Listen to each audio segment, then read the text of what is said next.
আসসালামু আলাইকুম রহমতুল্লাহ।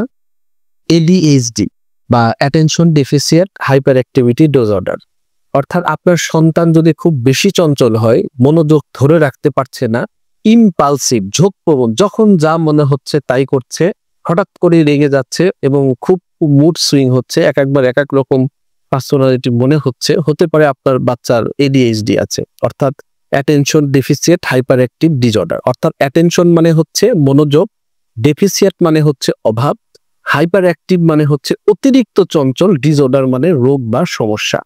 অর্থাৎ মনোযোগের ঘাটতি এবং অতিরিক্ত চঞ্চলের সমস্যাকে আমরা এডিএইচডি নামে আখ্যায়িত করছি। মনোযোগের অভাব এবং অতিরিক্ত চঞ্চলিত সম্পর্কিত এই এডিএইচডি চেনার তিনটা সহজ উপায় আছে। একটা হচ্ছে অতিরিক্ত চঞ্চলতা বা হাইপার অ্যাক্টিভ, মনোযোগ ধরে রাখতে কষ্ট বা ইনঅ্যাটেন্টিভ, এবং হঠাৎ করে সিদ্ধান্ত নেওয়ার ক্ষমতা বা অধৈর্য, এটাকে আমরা ইম্পালসিভিটি বলছি। তো হাইপার অ্যাক্টিভিটি বোঝার উপায় কি? আপনার বাচ্চা এক মুহূর্ত স্থির হয়ে বসে থাকতে পারবে না, সব সময় লড়াচড়া লাফালাফি। তাকে আপনি বসিয়ে রাখবেন, চুপ করে থাকতে বললেও দেখবেন যে হাত পা নাড়াচ্ছে এবং অনেক কিছু একসাথে করতে চায়, কিন্তু ঠিক কোনো মতোই কোনো কিছু শেষ করতে পারে না এবং সবকিছুতে দৌড়াদৌড়ি, হাইপার অ্যাক্টিভ, মানে কোনো সময় সে চুপচাপ থাকতে পারে না। এইটা হচ্ছে হাইপার অ্যাক্টিভ বোঝার উপায়। এবার আসেন ইনঅ্যাটেন্টিভ বুঝবেন কিভাবে, বা মনোযোগ ধরে রাখতে কষ্ট হচ্ছে কিভাবে।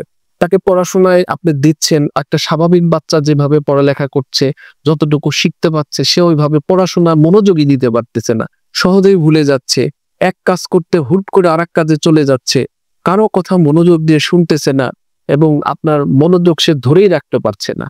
এটা দেখে আপনি বুঝবেন যে সে ইনঅ্যাটেন্টিভ। এবং ইম্পালসিভিটি বা অধৈর্য বুঝবেন কিভাবে? কথা বলার সময় অন্যকে থামিয়ে দেয়, আপনি কথা বলছেন এর মধ্যে ও আরেকটা কথা বলে ফেলবে, নিয়ম মানতে কষ্ট হবে, খেলাধুলায় নিজের পালা আসার জন্য অপেক্ষা করতে পারছে না, হ্যাঁ, হুট করে ঝগড়া বা গালিগালা, রাগারাগি, এইগুলাকে বলা হয় ইম্পালসিভিটি।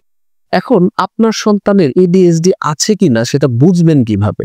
এই যে লক্ষণগুলা বললাম, এটা যদি 6 মাসের বেশি সময় থেকে থাকে এবং বাসায়, স্কুলে বা বন্ধুদের সাথে একই ধরনের সমস্যা বা এই আচরণগুলো সে করছে, এবং যদি বাচ্চার দেখেন পড়াশোনা, সামাজিক জীবন, দৈনন্দিন কাজের সমস্যা তৈরি হয়, তাহলে আপনি বুঝবেন যে আপনার বাচ্চার এডিএইচডি থাকতে পারে আর কি।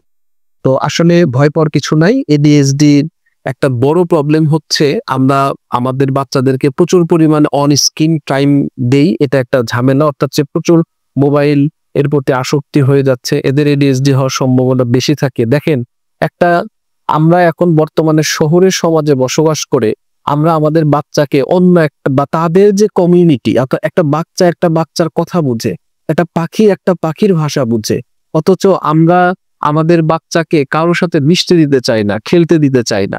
এটাও আসলে এডিএইচডির একটি বড় কারণ। তো আপনার বাচ্চার যদি এডিএইচডি থাকে, তাহলে তাকে তার কমিউনিটিতে, অর্থাৎ তার যদি 2 বছরের বয়স হয়, তাহলে তার 2 বছরের বাচ্চাদের সাথে বেশি করে মিশতে দিতে হবে, এবং বাচ্চার শরীর গরম, মস্তিষ্ক গরম হয়, এই ধরনের খাবার দেওয়া যাবে না, এবং তাকে প্রচুর সময় দিতে হবে, তাকে বোঝাতে হবে। তাতেও যদি প্রবলেম না সলভ হয়, তাহলে আপনি একজন খুব ভালো মানের হোমিও ডাক্তারের সাথে পরামর্শ করতে পারেন। এটাতে খুবই ভালো চিকিৎসা আছে এডিএইচডির জন্য।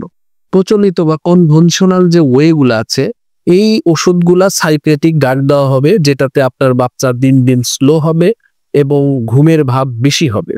কিন্তু হোমিওপ্যাথিতে এই ধরনের সমস্যা হবে না, অর্থাৎ উইদাউট সাইড ইফেক্টে আপনার বাচ্চা খুব ভালোভাবে এই এডিএইচডি কে মোকাবেলা করতে পারবেন ইনশাআল্লাহ।